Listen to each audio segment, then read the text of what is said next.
Buenos días, bienvenidos a todos. Soy el licenciado José Juan Molinero Herrera, trabajo actualmente en el Tribunal Superior de Justicia de la Ciudad de México, soy perito en trabajo social y el día de hoy vamos a impartir la conferencia La trascendencia del peritaje social dentro del ámbito familiar. Vamos a impartirlo desde una perspectiva del ámbito profesional, pero desde la visión y la experiencia propia como trabajador social. Esperamos les sea beneficioso escuchar esta conferencia.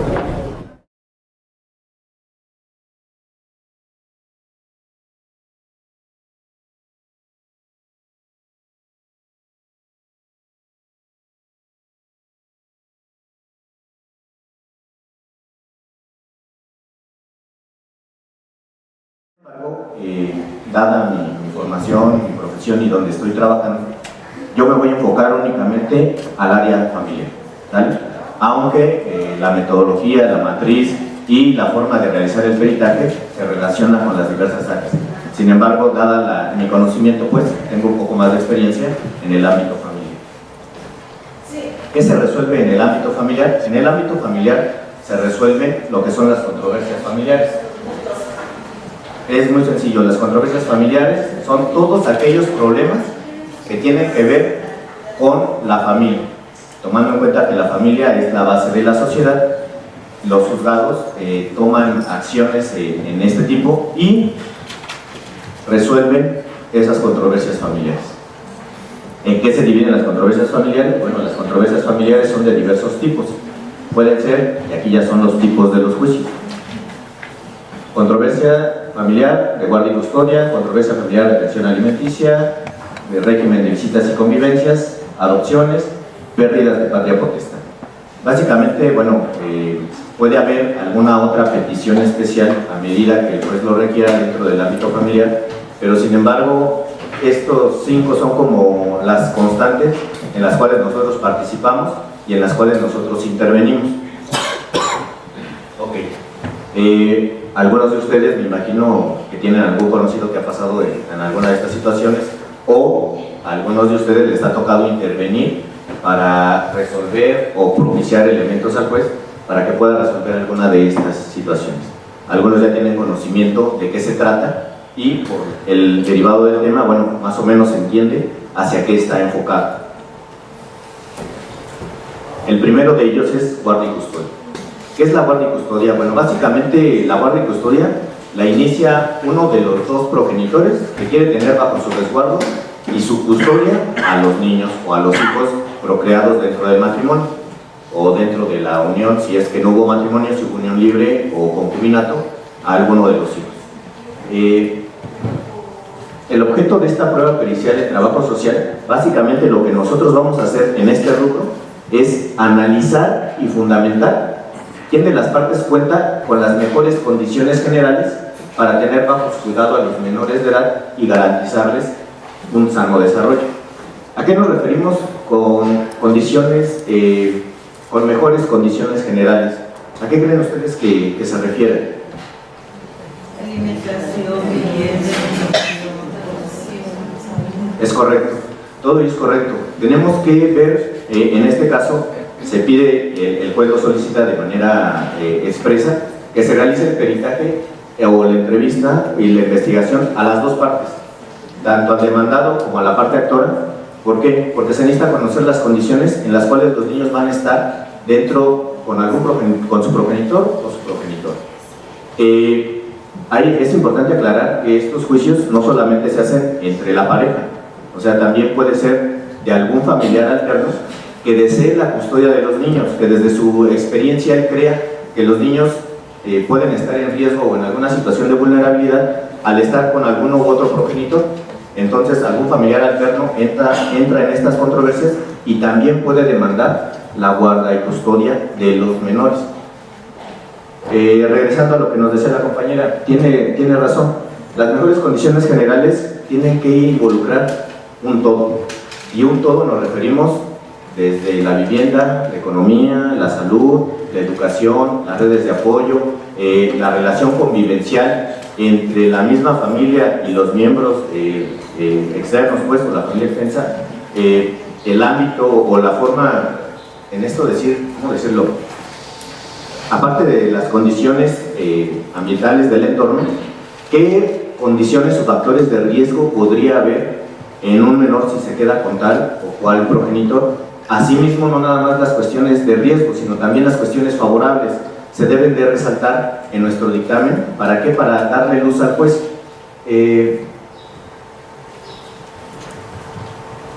En este caso, la guardia y custodia, generalmente nos enfocamos un poquito más también a las condiciones de la vivienda. Si la vivienda cuenta con las características mínimas para que los niños puedan tener un sano desarrollo. Es decir, ejemplo, estaba platicando con una persona el día de antier y le decía, es que tenemos que advertir de diversas situaciones que se pueden presentar dentro de la casa, ¿no? Yo le ponía, imagínate que es un predio, una casa, un predio de 2 niveles y la escalera para subir al segundo nivel es de peldaños, no tiene barandal. Y lo que se pretende hacer ahí es que estén, por ejemplo, niños de 4, 5, 6 años. Probablemente la familia no tiene la infraestructura o la economía para poner una escalera bonita, ¿no? Con peldaños, con barandal, con las medidas que prevean riesgos. Esta situación no es condenatoria, no es decir, a ver, pues yo te advierto que la señora no tiene una escalera, no tiene el medio y entonces los niños van a estar mal. No. Simple y sencillamente se debe de hacer como una advertencia. Durante mi visita domiciliaria yo advierto que hay una escalera de este tipo, la cual en algún momento determinado podría presentar algún riesgo para el menor o para las mismas personas que habitan en esa situación. Yo no estoy diciendo o estoy culpando que esa situación sea de riesgo forzosamente, únicamente le estoy diciendo al juez, puede ser que en algún momento futuro se presente una situación de riesgo por tener esta situación. Y es algo muy sencillo, ¿no? Nos podemos ir a casos más extremos donde las condiciones de la vivienda, por ejemplo, puedan tener algún factor de riesgo como animales, por ejemplo, en la casa, ¿no?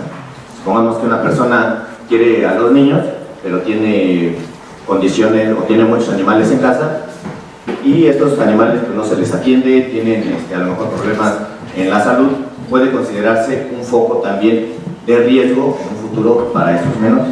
Entonces, dentro de la guardia y custodia, aparte de analizar las condiciones generales, tenemos que advertir factores de riesgo y factores favorables que pueden beneficiar o perjudicar la relación o el desarrollo del menor.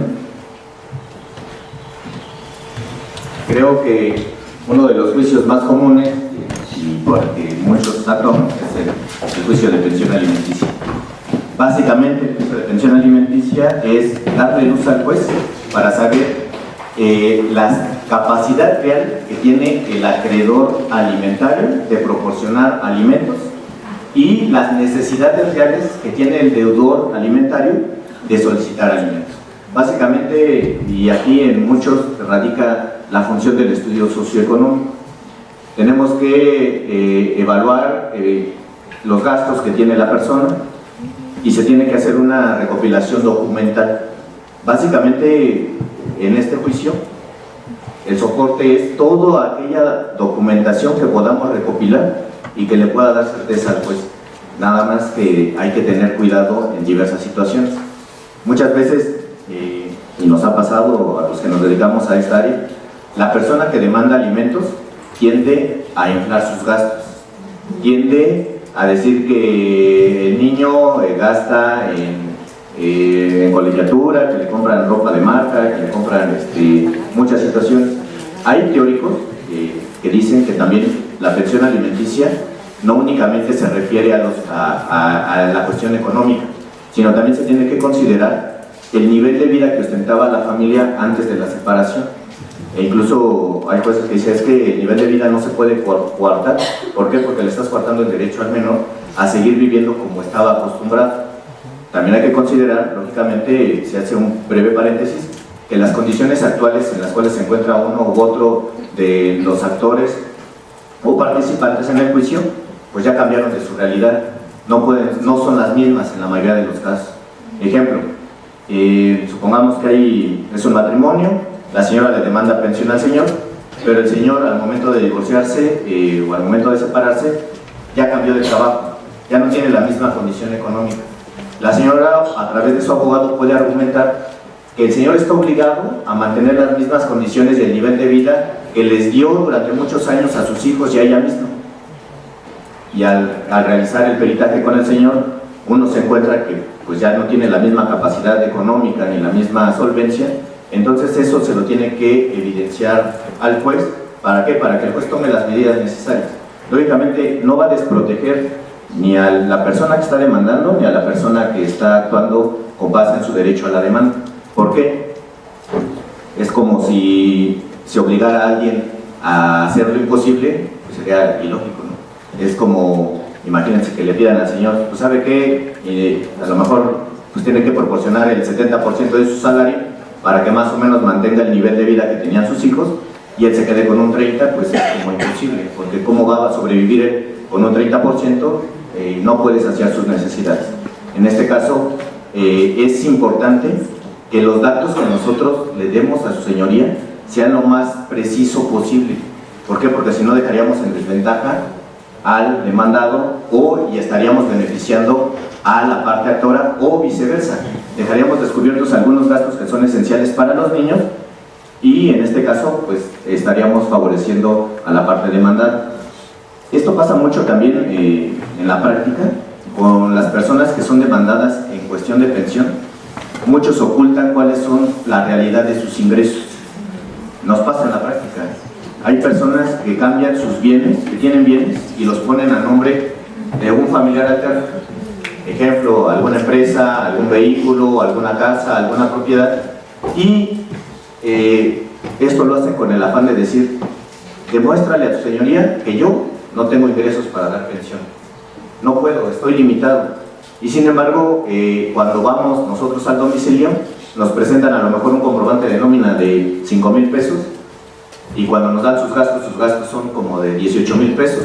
Entonces no hay una concordancia entre lo que nos presenta, lo que nos informa, e incluso cuando ya estamos en la visita domiciliaria, pues nos damos cuenta que la condición de la vivienda a lo mejor puede tener acabados de lujo, tiene muebles de piel, tiene una casa muy grande, tiene vehículos, y dice, pues es que el vehículo no es mío, me lo prestaron, es de la empresa. Bueno, y la casa, no, pues la casa pues tampoco no es mía, yo la rento. Y cuando hacemos la suma de todos los gastos, nos damos cuenta que sus gastos no son acordes a los documentos que está presentando. Aquí, de manera explícita, no le podemos decir al juez, su señoría, te advierto que el señor me está mintiendo, y te está mintiendo a ti también. No, únicamente en nuestro dictamen lo que podemos hacer es que no concuerdan ciertas situaciones. Advierto que no concuerda lo que el señor me está relatando con el recibo que me está presentando. No concuerda el recibo y los gastos con la manera y el nivel de vida que está ostentando esta persona. Únicamente lo voy a advertir, ¿para qué? Para que el juez tome las previsiones necesarias y entonces realice una investigación probablemente más exhaustiva con la investidura que él tiene, y probablemente él sí pueda solicitar informes a otras instituciones que le lleguen o se acerque más a la verdad que a lo que nosotros nos dicen. Otro juicio derivado de la guardia y custodia es el régimen de visitas y convivencias. Lógicamente este juicio generalmente lo inicia el progenitor o familiar que no tiene la custodia del niño.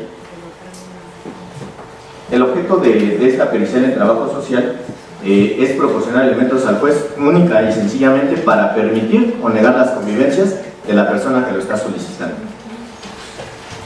Se tiene que informar si de alguna forma el convivir con su progenitor va a alterar el sano desarrollo o el menor se va a encontrar en riesgo de convivir con este familiar. Este tipo de juicios al parecer son muy sencillos, las visitas y convivencias. Porque dice, bueno, pues el niño no tiene, si el papá no tiene la guardia y custodia, pues por lógica sería que conviviera el niño con el papá.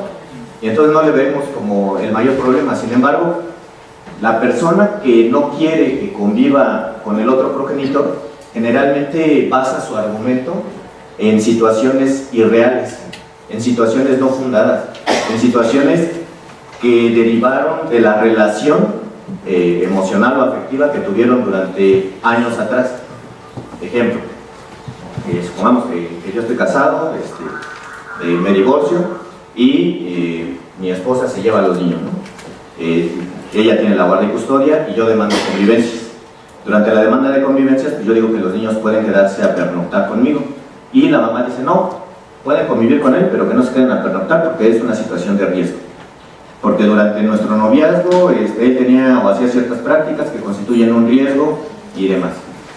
Durante el matrimonio probablemente no se dio ninguna de esas situaciones, pero la persona está cargada emocionalmente de una situación irreal que se la va a plasmar al juez poniendo como riesgo a los menores. O, en este caso, también puede ser que la situación no sea verídica y que la persona, por cuestiones de educación muchas veces, no quiera que convivan con el padre. ¿A qué voy con eso? Me ha pasado en la experiencia profesional que he llegado a algunos domicilios y al momento de que les pregunto, pues nárrame un poquito qué pasó, un breve antecedente, la persona empieza a decir, es que yo no quiero que conviva el niño con su papá porque yo le implanto ciertas reglas aquí en casa, lo educo, le digo que pida las cosas por favor y viceversa. Cuando se va con su papá a convivir, el niño regresa rebelde, me contesta, ya no me pide las cosas por favor y es todo lo contrario a lo que yo le enseño. Entonces yo ya no quiero que conviva con su papá. En este caso está basado únicamente en un supuesto, no es algo que interfiera en el sano desarrollo del menor. La cuestión sería que, o lo más sano sería que los dos progenitores se comunicaran e implantaran las reglas de educación del niño. ¿Por qué? Porque pues, cada familia lo va a educar de una manera diferente, cada familia se educa de manera diferente, cada individuo igual trae una historia de vida. Por lo tanto, no es como subjetivizar quién de los dos puede educar mejor al niño. Simple y sencillamente que no hay factores de riesgo en este supuesto para que el niño no pueda convivir con el progenitor. Tendría que haber factores más fuertes para limitar y prohibir esas convivencias.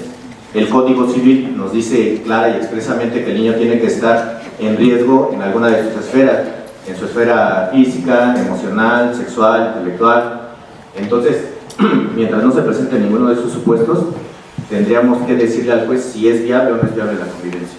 El juez tendrá que tomar sus previsiones y en el momento que haya un indicio de que realmente el niño está en riesgo, también existen otros medios, incluso muchos casos en el centro de convivencias, que el juez lo toma de manera precautoria o provisional hasta que se dirime la controversia y mientras el progenitor no pierde su relación ni su vínculo afectivo entre él y el menor, puede seguir conviviendo de esa forma. Bueno, otro juicio que también nos resolvemos o nos enfocamos dentro del ámbito familiar es el juicio de adopción. Lógicamente, pues la mayoría como que entiende el concepto de adopción, son dos personas que por X o Y circunstancia no pueden tener hijos biológicos o aún pudiéndolos tener, pues deciden adoptar un niño que no es biológico. ¿Qué nos enfocamos la pericial en trabajo social aquí? La pericial se va a enfocar en proporcionar un análisis del medio familiar, social y económico de los solicitantes de la adopción. Como por acá decía la compañera que adelante, de nuevo es parecido al de guardia y custodia, tenemos que darle un informe completo al juez si esta pareja o esta persona cumple con los medios y cuenta con los medios necesarios para poder propiciar un desarrollo sano e integral al niño que pretenden adoptar. Es de una manera sencilla, no hay como una controversia, no hay una problemática entre partes, únicamente es hacer el análisis dependiendo de nuestras variables que nosotros escojamos para darle elementos al juez y ver si es viable o no es viable. ¿Sí? Es más, como un poquito más sencillo. Este es uno de los juicios más controversiales y más pesados desde mi punto de vista, la pérdida de la patria potestad. Este juicio generalmente lo promueve uno de los dos familiares, uno de los dos progenitores o familiares que consideran que el niño está en riesgo o corre algún peligro en cohabitar o convivir con el otro familiar. Aquí sí se tiene que ser muy puntual. La mayoría de estos casos generalmente es derivado de violencia familiar, derivado de un abuso sexual o derivado de alguna condición que generalmente va acompañado de una acción que constituye un delito. Y aquí el Ministerio Público tiene que tomar cartas en el asunto porque ya se está tomando esa situación y se pone en riesgo la situación del menor. Lo que hace el Ministerio Público como representante de los menores es protegerlo de alguna forma. Este juicio es de los más delicados, como les mencionaba, porque el progenitor que va a perder la patria potestad pierde en automático todos los derechos sobre el menor. Todos los derechos quedan excluidos, no así sus obligaciones. Las obligaciones no concluyen con esto, las obligaciones continúan durante este progenitor. Ejemplo, si yo perdiera la patria potestad de alguno de mis hijos, ya no tendría ningún derecho sobre él, pero sin embargo eso no me exime de seguirle proporcionando pensión alimenticia, de seguirlo educando, de seguirle proporcionando los medios para su sano desarrollo, aunque yo no tenga derecho a convivir o a opinar sobre su decisión educativa, sobre diversas cosas en él. Las obligaciones continúan. Como les mencionaba, este tipo de juicios generalmente van acompañados de un delito, de una actitud delictiva, de una acción delictiva. Generalmente aquí el perito en trabajo social debe de tener especial cuidado desde el momento que revise el expediente del juicio. ¿Por qué? Porque muchas veces en el expediente del juicio ya hay una narrativa de hechos, sí, pero no nos vamos a quedar con esa narrativa de hechos. Nos vamos a enfocar un poquito más en las pruebas que ya obran en el expediente. Es decir, la señora dice que el señor es violento con los niños y es violento con ella, y entonces dice, yo quiero que le quiten la patria potestad porque el niño corre riesgo al estar con su progenitor. Únicamente nos está diciendo algo verbal. Si nosotros hacemos la revisión documental y nos encontramos con que ya hay una averiguación previa por el delito de violencia familiar, ese ya es una evidencia de decir, a ver, momento, ya hay un antecedente. Aquí sí hay que tener un poquito de cuidado. ¿Por qué? Porque otra autoridad ya también tomó conocimiento. Ejemplo, un abuso sexual también. En el abuso sexual puede haber una averiguación previa, puede haber un estudio psicológico, puede haber algún otro documento que nos arroje el indicio o la presunción de que se cometió el hecho. Nosotros no vamos a resolver ese hecho, no vamos a decir, ¿sabes qué, señoría? En efecto, el niño fue abusado, el niño fue violentado, porque es algo que no nos consta y es algo que también no está como parte de nuestra pericial. Nuestra pericial va a enfocarse en decir, ¿sabes qué, señoría? Está el indicio de, y eso ya obra en el expediente, lo único que vamos a decir, durante los factores de mi recorrido, de mi entrevista, de mi visita domiciliaria, se encontró que el niño puede correr riesgo en esta situación, en esta otra, o con algún familiar alterno. Este juicio, como les mencionaba, también lo puede promover algunos familiares. Me tocó, les cuento una experiencia, me tocó en una ocasión que unos abuelitos estaban tramitando este juicio de pérdida de patria potestad y le querían tener la custodia de los niños y estaban demandando a los dos progenitores. ¿Por qué a los dos progenitores? Los abuelitos argumentaban que se drogaban, que vivían en la calle, que no tenían a los niños, no trabajaban y que los niños podían estar mejor bajo su resguardo. Cuando hago la visita domiciliaria con los abuelitos, pues me doy cuenta que los abuelitos contaban con las habitaciones adecuadas, con el medio, el espacio era suficiente, por lo menos las condiciones de habitabilidad eran suficientes para tener resguardo de los menores. En la condición psicoemocional, eso, como les mencionaba al principio, no es parte de nuestra área, de nuestra formación. Sin embargo, a través de la visita, a través de la economía, a través de entrevistas colaterales con otros individuos, podemos tener variables que podemos cruzar para darnos una idea de cómo es esa situación. Si bien es cierto, yo no soy el experto probablemente en salud, a través de la economía, a través de los indicios, a través de lo que veo, a través de la higiene en la casa, me puedo dar una idea de cómo es la condición de salud.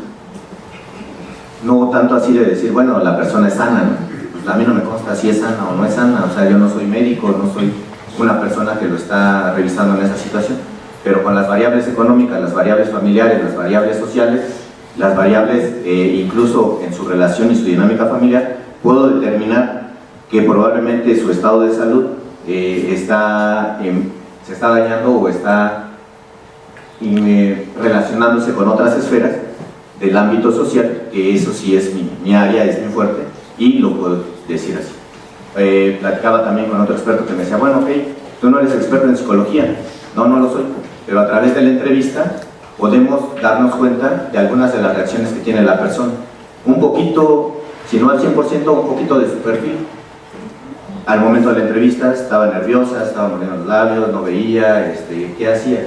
Si bien es cierto, yo no voy a hacer un estudio de su personalidad, en un rubro de observaciones sí puedo decir cómo se presentó la entrevista o cómo se presentó la persona en el momento que yo le estaba cuestionando tal o cual situación. Esto nos va a dar elementos, como les mencionaba, para relacionarlos con nuestras variables y en este caso ya plasmar nuestro dictamen. Bueno, dentro de estos juicios que ya les mencioné, ¿qué va a hacer el trabajador social? El trabajador social, o todos, con base en nuestra formación profesional, con base en teorías, métodos, metodologías de intervención, vamos a contribuir de manera técnica y científica a mantener la equidad y la justicia en las controversias judiciales. Nuestra intervención exige inmediatez por la complejidad de nuestro saber y conocimientos adquiridos. Como les mencionaba, si hay una situación de riesgo en la familia, nosotros tenemos que advertirla de manera inmediata al juez. ¿Para qué? Para que el juez tome las medidas precautorias necesarias y entonces pueda tener un freno. Entonces, el actuar pueda ser eficiente en la manera, se actúe de una manera expedita. Generalmente, bueno, en la institución donde yo trabajo, en el Tribunal Superior de Justicia, se hace la cita de la persona, realizamos la visita domiciliaria y únicamente tenemos 10 días para entregar nuestro informe.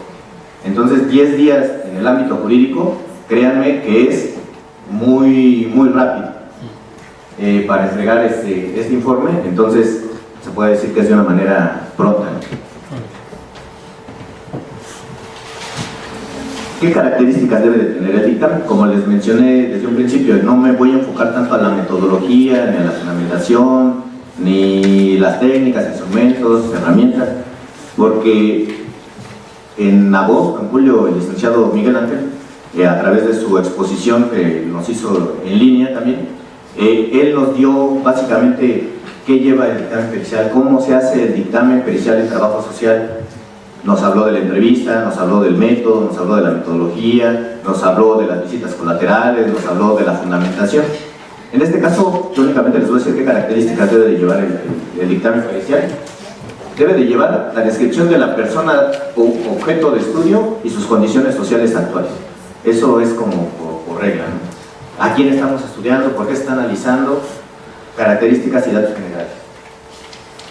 Debe de llevar la metodología, los medios científicos o técnicos propios de trabajo social que se utilizaron para hacer ese dictamen, es decir, la fundamentación. Ya llegué al dictamen, sí, pero ¿cómo lo hice? Bueno, apliqué esta técnica, utilicé estas herramientas, utilicé estos instrumentos que me llegaron a esta conclusión. Es lo que sigue. ¿Qué va a llevar? Va a llevar el cuerpo de la investigación. ¿Qué áreas nos estamos enfocando nosotros? ¿Qué áreas estamos utilizando para analizar la situación de la familia? Ejemplo, si yo me estoy enfocando a un juicio de guardia y custodia, probablemente le voy a dar más peso a las condiciones de la vivienda, a la condición económica, a la condición de redes de apoyo y a la condición de la familia. Le puedo meter más rubros, claro, lógicamente, pero yo le puedo dar más peso a eso y esto va a ir en mi cuerpo de investigación. ¿Por qué? Porque el juicio trata de esa situación de guardia y custodia. Lo que no puede faltar, bueno, son las conclusiones, ¿no? Creo que esto es lo que le da el peso al dictamen pericial. En las conclusiones voy a hacer la correlación de mis variables que yo ocupé para realizar mi investigación y aquí arribé. ¿A qué llegué? Bueno, a través de la investigación yo llego a la conclusión que, y entonces plasmo todo lo que ya hice a través de mi investigación, de mi trabajo, y se lo voy a dar a la persona. El dictamen se puede presentar de dos formas. Se puede presentar de una manera escrita y después de una manera o de una manera testimonial. En este caso, a través del nuevo sistema de justicia penal, se van a implementar las dos maneras. Yo lo voy a entregar de una manera escrita, lo entrego en el juzgado, posteriormente el juez me va a citar de nueva cuenta para desahogarlo en una audiencia de tipo oral. Esta audiencia de tipo oral, lógicamente, ya se hace un cuestionamiento, ya se hace una... está muy... ¿cómo les diré? Es que este cuestionamiento ya requiere más de nuestra expertise. ¿Por qué? Porque supongamos que yo ya estoy aquí en el banquito y el juez me está preguntando, ok, desde su experiencia, ¿cómo llegó a esa conclusión? ¿Qué metodología utilizó? ¿Qué técnicas implementó? Lógicamente requiere de un conocimiento especializado. Si yo no tengo, por mi formación, se me va, por decirlo así, se me va la onda y me cuatrapeo y ya no sé ni qué es la metodología y me confundo con metodología, método y diversas situaciones y me pongo nervioso, créanme que en el juez, en el juzgado, todo eso que yo diga y vierta va a impactar en las personas. Va a dejar mucho que desear de mi formación profesional. Aunque yo haya hecho el mejor peritaje, la mejor investigación escrita, en el momento que me hagan el interrogatorio, el contrainterrogatorio y el desahogo de la prueba, si yo no la sé defender, si no sé ni siquiera decirle a qué arribé con toda mi investigación, de nada sirve todo lo que yo hice. Va a quedar en el papel, va a quedar muy bonito y demás, pero no va a impactar ni va a tener el resultado ideal para que el juez lo pueda resolver. Entonces, créanme que la preparación y la formación aquí es muy, muy, muy importante. Y pasa, porque el estar entre una autoridad como es el juez o un magistrado que nos esté cuestionando, por más preparados que estemos, nos entran los nervios, nos entra la duda, nos entra a veces la confusión y sí estamos a veces hasta titubeando, ¿no? Pero lo importante pues, es tener el conocimiento y la habilidad para poder contestar esas preguntas. A veces, con todo respeto, a mí me ha pasado que cuando me han interrogado, sí digo, híjole, ¿y esto qué era? ¿No? Pero al momento, pues tú te aplicas, recuerdas, y si no, dices algo de tu formación y le das. Hay que recordar algo importante, que lo que nos decía un fiscal, los peritos en trabajo social somos nosotros. Nosotros somos los que conocemos la metodología. ¿Este es otro guante?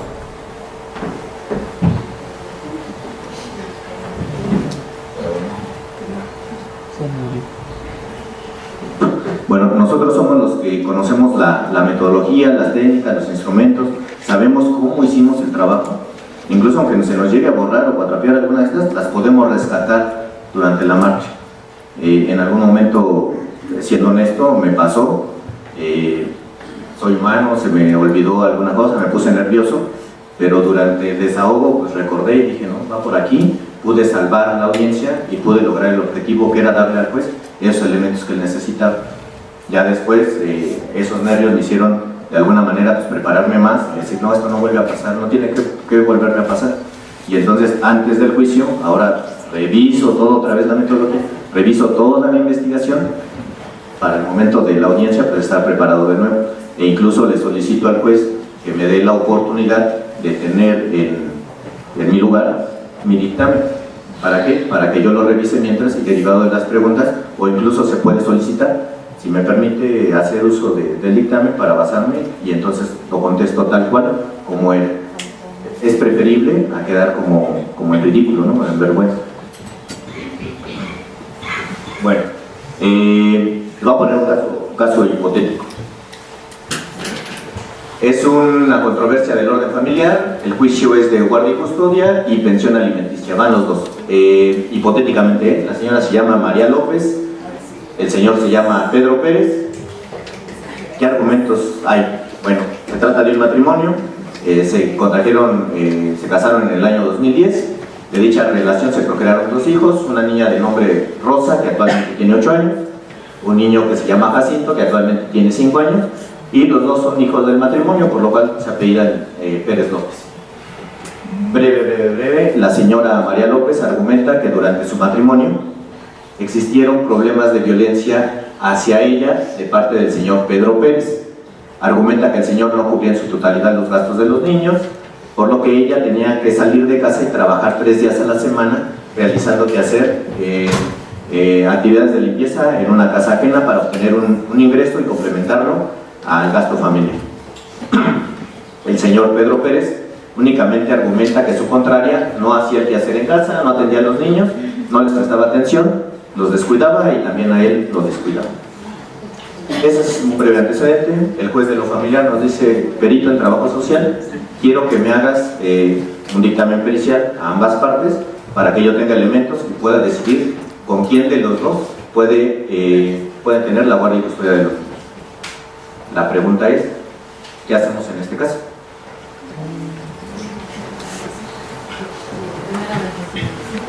A ver, realizamos la visita. Okay. Para ver el entorno, o sea, todas las cuestiones en las que ellos están aportando y poder en un momento dado confirmar o lo contrario.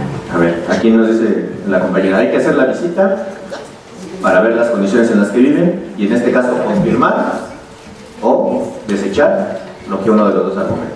Muy bien. ¿Qué otra cosa podemos hacer? Es la congruencia de lo que están diciendo con la realidad que estamos viendo. La congruencia, ok, exacto. Congruencia de la realidad a través de la visita domiciliaria, ¿no? Lo que nos dicen con los argumentos. A través de las visitas colaterales, confirmar derecho de acceso a más Visitas colaterales, muy bien. También el entorno de sus redes de apoyo social. El entorno de las redes también es muy importante, claro, muchas gracias. ¿Qué más? La entrevista con los niños. Ahí voy a hacer un paréntesis. Ahorita también quería que llegaran a eso. Vamos a hacer un paréntesis. ¿Qué otra cosa vamos a hacer?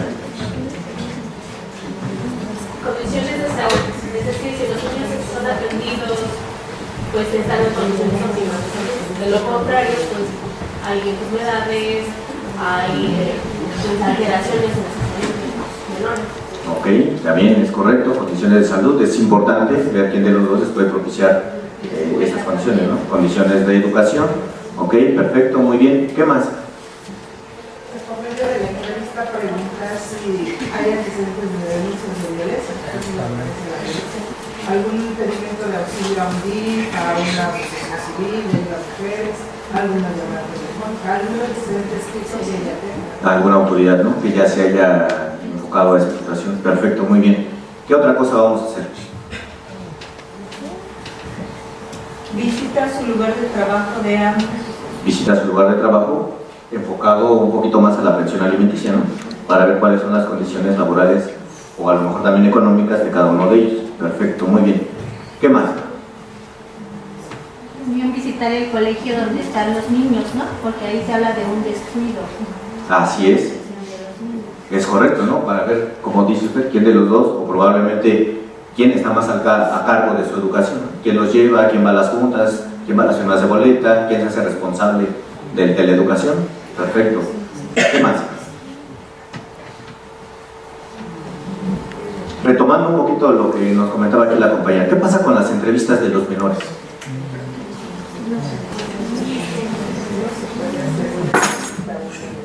No se puede hacer una entrevista. ¿Por qué no se puede hacer una entrevista con un menor? Porque un menor no tiene la facultad de decir, pues, su verdad hacia su nivel. Entonces él tiene que estar asesorado, el pequeño, que ya hay una pregunta de lucha por él.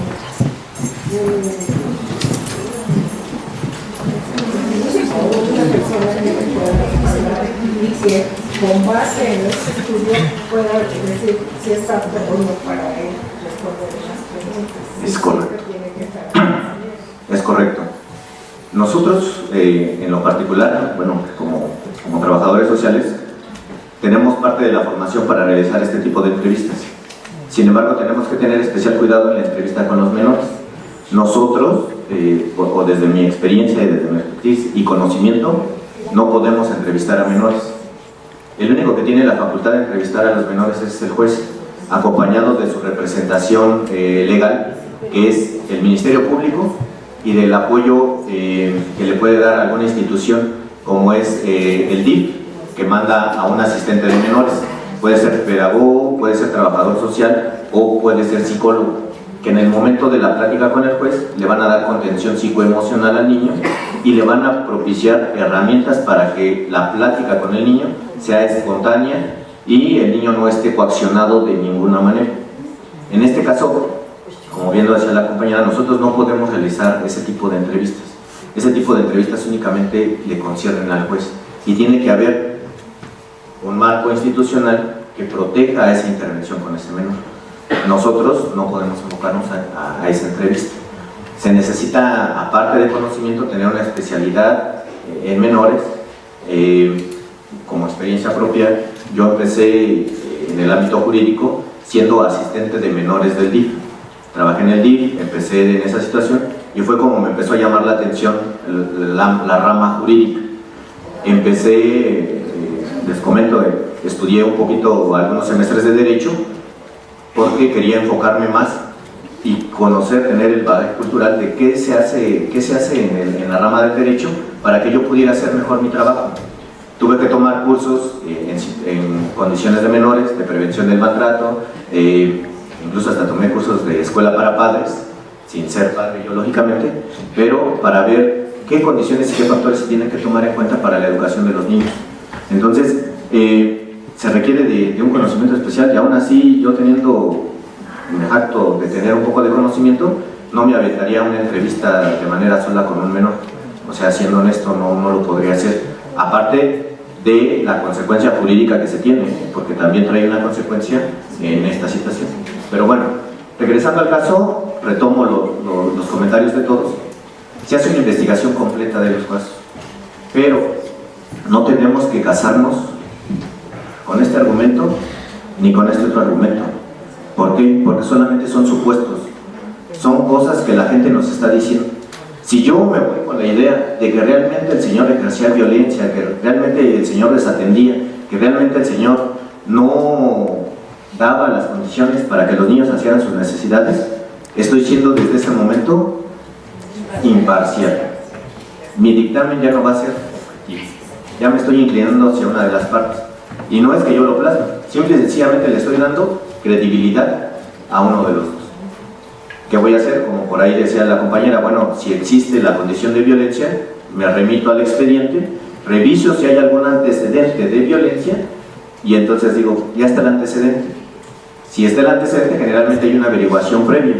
La averiguación previa es a través del Ministerio Público y al Ministerio Público le corresponde resolver esta situación de violencia. Yo únicamente voy a advertir si hay factores de riesgo hacia los menores. ¿Por qué? Porque es la condición de guardia y custodia.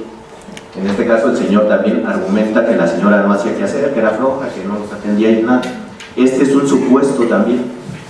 Esto no nos concierne, bueno, por decirlo así, no es algo que sea real o no nos consta.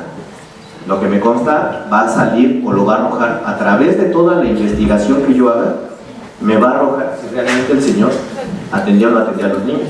Por allá decía la licenciada, bueno, podemos hacer una visita en la escuela, pedir un informe en la escuela, que los maestros o las autoridades nos informen si realmente o quién atendía a los niños. ¿Qué tal si yo voy a la escuela y me argumenta la maestra que en realidad el señor es quien los lleva, que va a las juntas, que está pendiente de las actividades escolares? Esto me va a cambiar el argumento de la señora y también va a reforzar un poquito lo que dice, pero lo estoy haciendo a través de mi investigación como trabajador social. Como decían por aquí, ok, la señora me dice que el señor no les daba los medios suficientes para subsistir. El señor dice que sí les daba. A través de, por ahí dijeron también, vamos al trabajo, que nos informen. Voy a recibir un recibo de nómina, que nos informen en el trabajo cómo es su desempeño. Y probablemente el señor nos dice, mira, tan es así que yo daba dinero y nos presenta depósitos bancarios a una cuenta de la señora. Eso está quitando su argumento y dando. Pero, como les decía, yo no me voy a basar en esos argumentos. Yo me voy a basar en un todo que constituye mi investigación para realizar mi dictamen.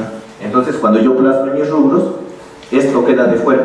Yo únicamente lo voy a plasmar, como decirlo así, desde cero, darle la realidad al juez. Mira, el señor trabaja así, aporta tanto, presentó recibos de bancarios donde él da cuenta a la señora en tal cuenta, cuenta de tal, y todo eso basado con documentos.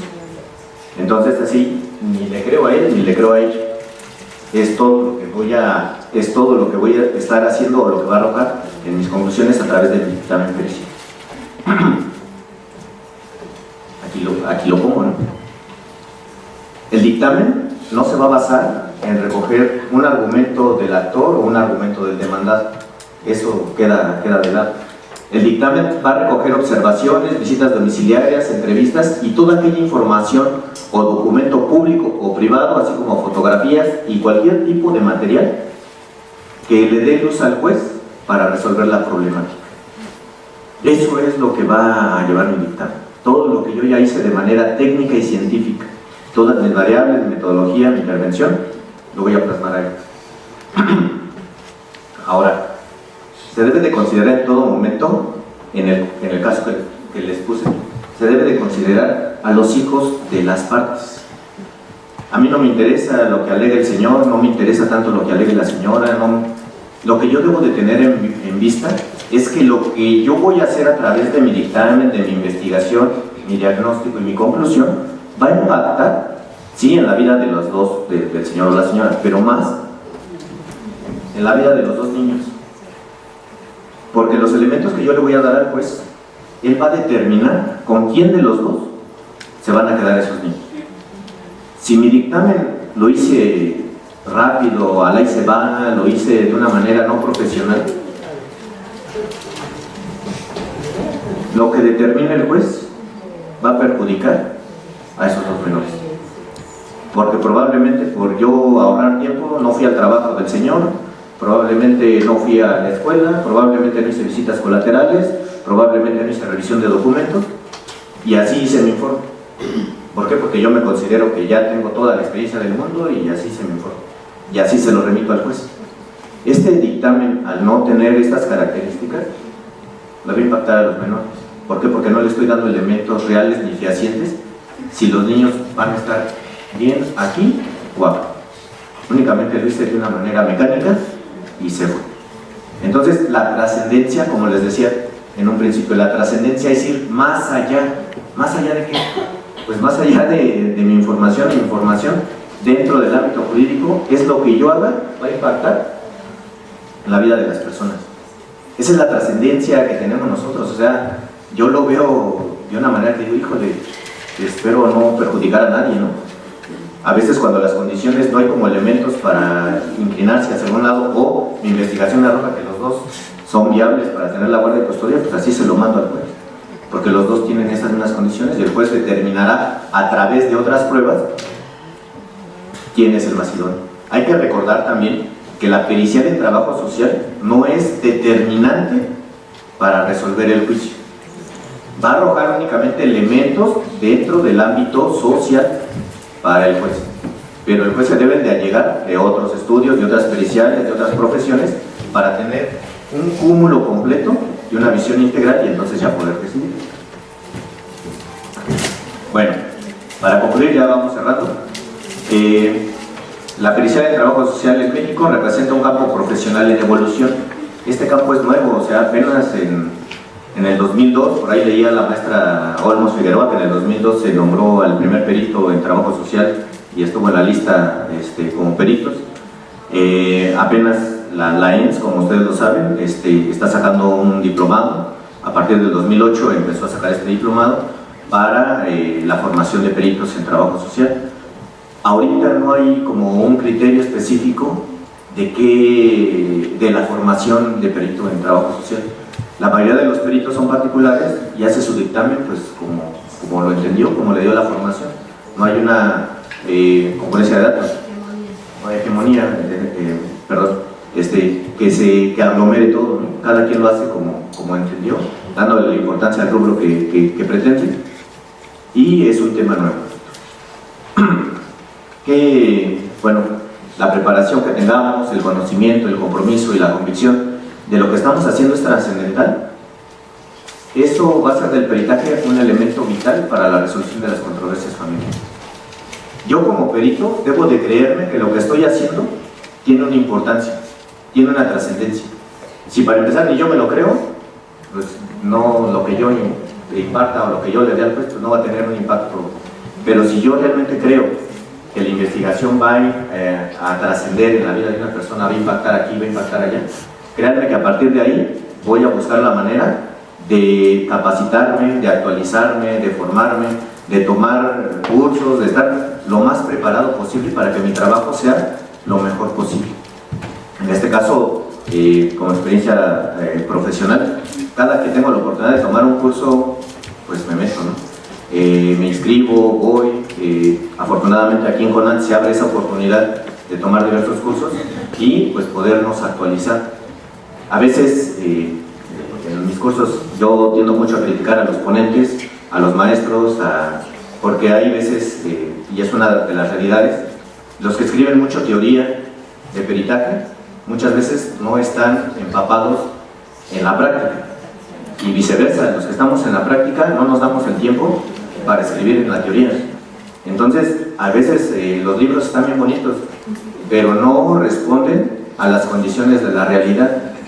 Entonces, lamentablemente, pues yo tiendo a criticar y a cuestionar muchas de ese tipo de información. Lo que pasa, caso contrario, yo tengo a lo mejor la expertise en el ámbito laboral y en la práctica, pero pues me cuesta mucho también plasmar como la teoría, ¿no? A veces no tenemos el tiempo, sin embargo tiene que ir relacionado una con otra. Bueno, estas palabras las dio el maestro Cristian en el curso que fuimos al final, y decía: tomar conciencia en lo que se está haciendo, porque para alguien eso que haces haciendo en su vida. Él se enfocaba únicamente a los cursos de capacitación. Él decía: cuando tú no capacitas de una buena manera, pues no vas a trascender de ninguna forma. Yo lo veo en el ámbito del peritaje. Si tú no tomas conciencia que tu peritaje y lo que estás haciendo va a impactar, esto ahí se va a quedar. Entonces, bueno, como punto final, yo los invito a todos ustedes a seguirse preparando, a seguirse actualizando, a tomar las herramientas que tengan en la mano. ¿Para qué? Para que su trabajo sea lo mejor posible, para que lo que hagan realmente le ayude al juez a tener esos elementos y a solucionar esos casos. Créanme que haciéndolo de esta manera no únicamente vamos a dignificar el trabajo en trabajo social, vamos a crecer nosotros como personas y de manera profesional.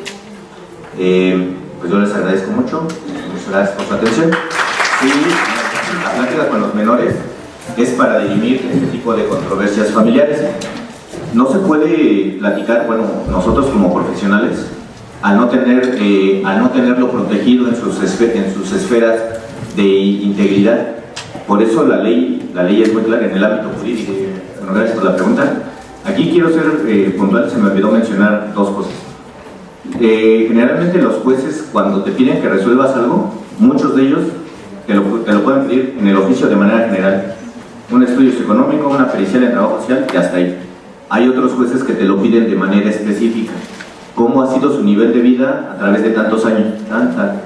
¿Cuál ha sido el nivel de vida actual? ¿Y cuáles son sus ingresos actuales? Entonces, si te lo piden de esa forma, tú tienes que darle prioridad al cuestionario que viene en el oficio que te manda el juez. ¿Por qué? Porque el juez lo único que quiere es que tú te enfoques en esos cuestionamientos y lo resuelvas puntual. Lo demás, por decirlo así, ya tiene como conocimiento, ya tiene como algo previo. ¿Qué vas a hacer ahí? Si te lo pide de manera textual, lo que vas a hacer es un análisis económico de cómo ha ido cambiando su situación económica a través de esos 5 años o 2 años o esa temporalidad. Nosotros en la institución generalmente nos basamos a los ingresos y gastos de un solo mes. ¿Cómo es en ese mes? Hay mucha gente que te dice: es que este mes no pagué la luz porque la pagué el mes pasado. Bueno, pues te enfocas, es bimestral, lo divides entre 2 y te enfocas a gastos mensuales. En el caso de tu pregunta, te puedes ir tan atrás como tú lo desees hacer.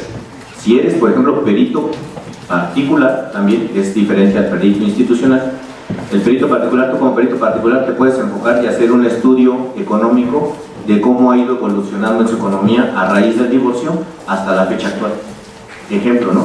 Tú dices, probablemente cambió de empleo, probablemente su situación económica era una en el momento de divorciarse y ahorita en el momento actual es otra. Entonces tú puedes hacer ese análisis. Si hace la aclaración que él vivía de esta forma, pero actualmente a partir de tal año a tal fecha ha modificado a tal. Le corresponderá en su momento al juez ver la viabilidad de esos datos que tú le estás presentando. Decir, bueno, sí, fue adyacente, tiene estos documentos, son verídicos, son reales, están constatados y demás. pero tú le estás dando como esa breve explicación. Muchas veces esto se hace un poquito más y es complejo, se hace en la reparación del daño, porque en la reparación del daño tienes que hacer una proyección en el entorno de vida, en la profesión, en el nivel de vida de la persona. Aquí no hay datos específicos, es una proyección económica que tú vas a hacer. Entonces, tomando en cuenta una base, es como lo vas a realizar. El área de trabajo social es un área en crecimiento. Todos los peritajes apenas se están realizando. ¿Qué pasa? Que muchos abogados, o muchos jueces, o muchos magistrados, o muchas personas encargadas de la justicia no saben cuál es la función del trabajador social, ni cuál es el alcance, ni lo que puede hacer el trabajador social. Ahorita, actualmente, yo que trabajo en la unidad de trabajo social, en el último informe que fue del año 2016, se entregaron 120 dictámenes a salas familiares y se entregaron 1.714 dictámenes a juzgados familiares. Unos son salas y otros son juzgados. En total fueron 1.920 más o menos dictámenes en el año 2016.